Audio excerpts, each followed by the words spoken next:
Okay, I'm going to do a short lesson on using Simpsons Rule. But before I start, I want to briefly explain why we use Simpsons Rule instead of finding the integral of definite integrals. For some integrals or for some functions, they might not have an antiderivative, they might not be reversible. Okay, so some of them could be non-integrable or did I say that right? Integrable, it's a bit of a mouthful. Sometimes you have discrete data, sometimes you need better accuracy, or you might need extra smooth curves, so it makes something a bit more efficient.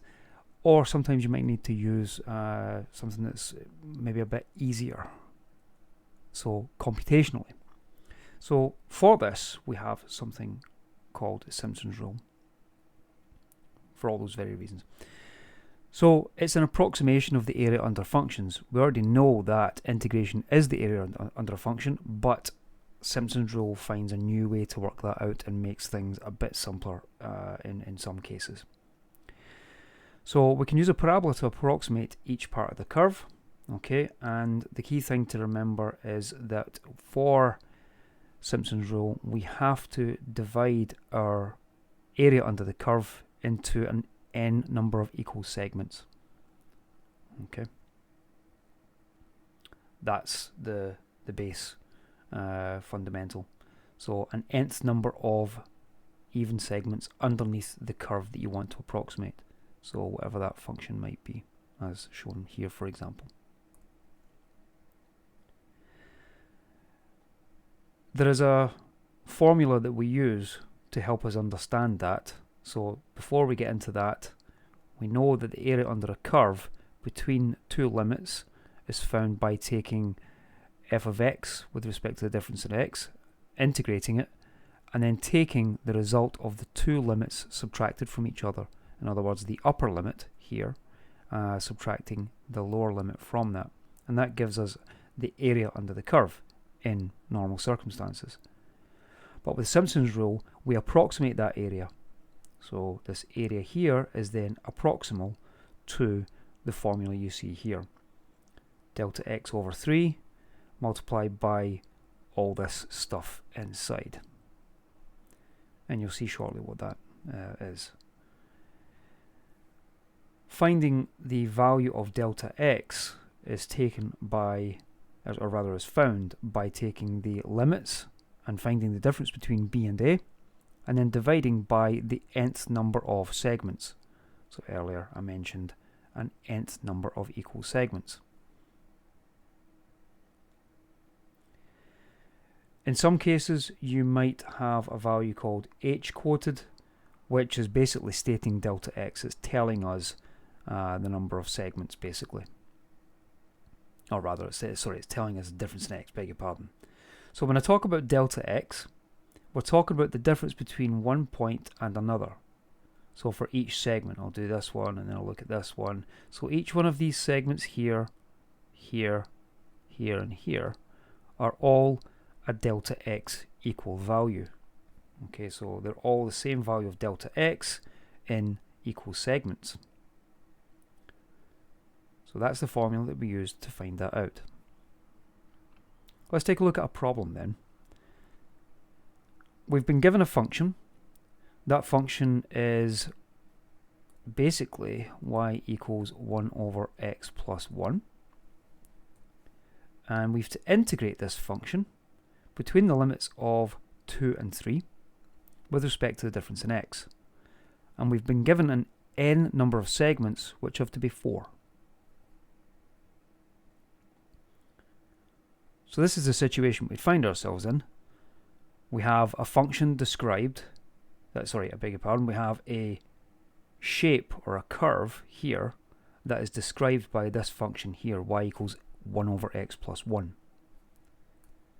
We learned that our a limit was 2, our b limit was 3, and our n was 4 segments.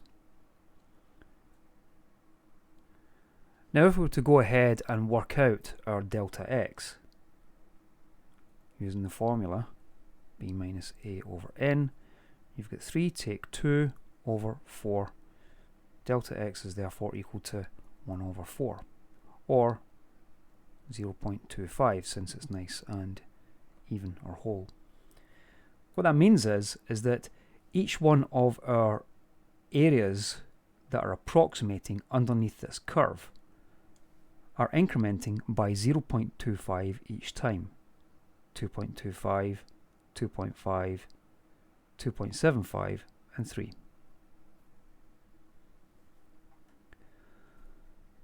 So now that we have this done, what we can do is we can go ahead and create a table that looks at the x number of increments, our YR value, which is, if you refer back to this here, you can see Y0, our starting point, Y1, 2, 3, 4, each one of the little increments between them.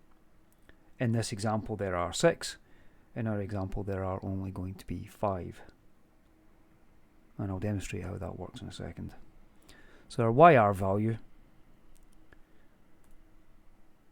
then our f of x, which is the function, and then the result, or the value, that subtends to the equation.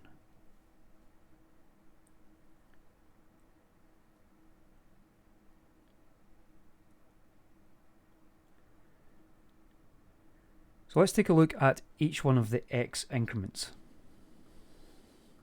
We have x incrementing from 2 to 2.5, sorry, beg your pardon, 2.25, then 2.5, 2.75 and up to 3. So in our left-hand column of our table that we build, x equals 2, then 2.25, then 2.5, 2.75, and finally 3. For the YR value, we're going to label this first, and I'll explain that in a second. Next, we go to odd, then even, then odd, and then last, because it's our last value.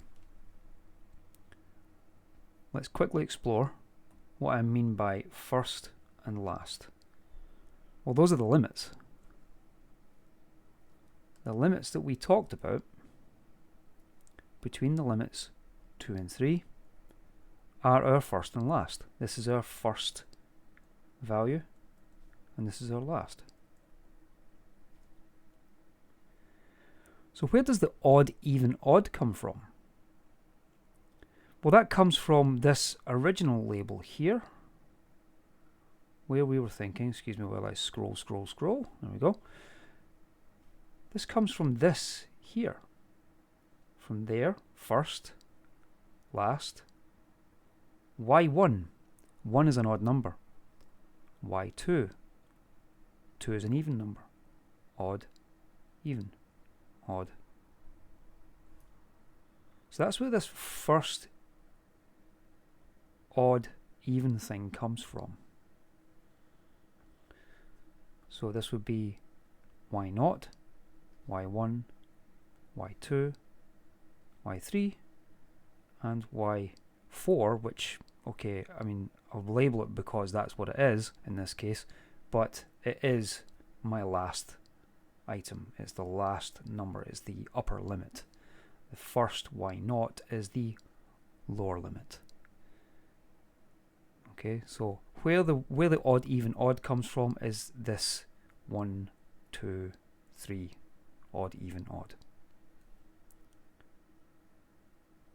Okay. From here on, now all we're going to do is we're going to plug in our function. The function was 1 over x plus 1. That was the original function that was given to us in the problem.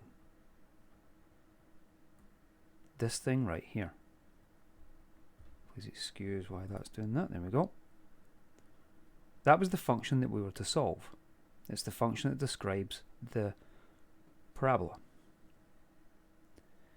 So from there, all we do is we plug in our value for x where you see a variable term. In this case, 1 over x plus 1. So that gives me 1 over 2 plus 1.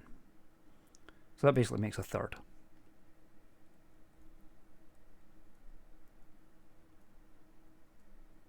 And in our example, we've been asked to give this to 7 decimal spaces. 1, 2, 3, 4, 5, 6, 7 decimal spaces right there.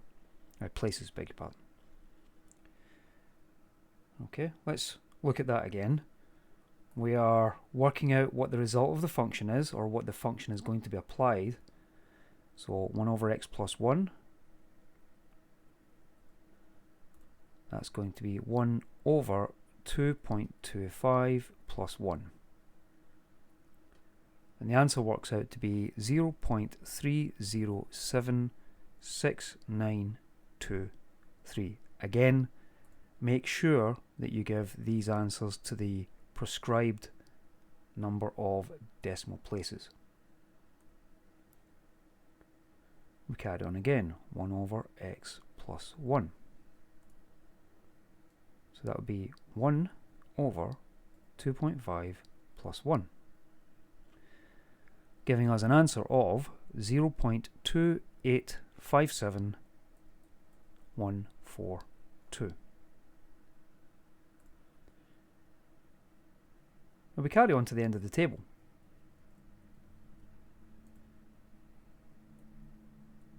Carrying out this process in a sort of prescribed manner. 0.2666667. Is that too many sixes? It's not. 5 sixes. There we go.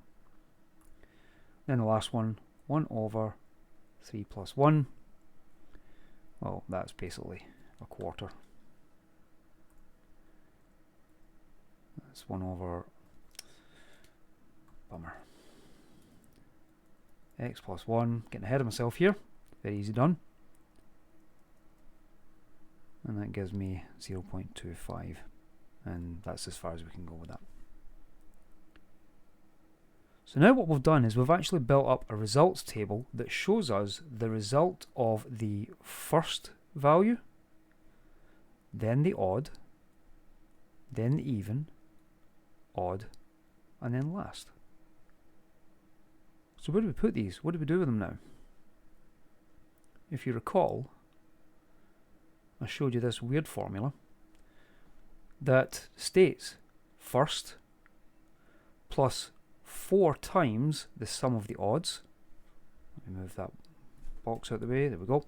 So first plus 4 times the sum of the odds plus 2 times the sum of the evens, and then finally adding the last. Now in some cases you'll have more than one series of odds, which is why it says the sum of odds. In other cases you'll have more than one set of even values. You have to remember to add them together and then multiply the odds by 4. Here, add the evens together and multiply them by 2. After that, you're literally just adding on the first and last values and then multiplying by the ratio of delta x over 3. This is a fixed value, by the way, this delta x over 3. So let's continue on till we finish off this problem. We've built our table. Personally, I just add everything up in one big equation, but what you could do is you could potentially add up your odds together, so these values here, and write them over here somewhere, if you've got room in your page. But sometimes I've noticed with some students that can lead to confusion. So literally, my way of doing it to prevent any confusion is to write out my formula and then copy things down as I see them. It saves any confusion in the middle of an exam. At least that's how I get through all my exams. So we're going to write these out at the bottom here. So 0.25, what was that again? That was my delta x value. I found that earlier on. So 0.25 over 3. The 3 never changes. And then I'm going to take my first value, 0.33, how many other? 7, 3, 3, 3, 3, 3. 1, 2, 3, 4, 5, 6, 7. Yep. And then I'm going to say, oops, stick to my original plan, 4 times the sum of the odds. Now there are 2 odds, so I'm going to take my 2 values, I'll underline them here, 2 odd values, and I'm going to add them together. I'm going to write this all out in one big formula. So 0.307693 plus 0.2, 1, 2, 3, 4, 5 sixes and a 7 plus 2 times, and then there's only one even. So there's only one even value here in this particular example.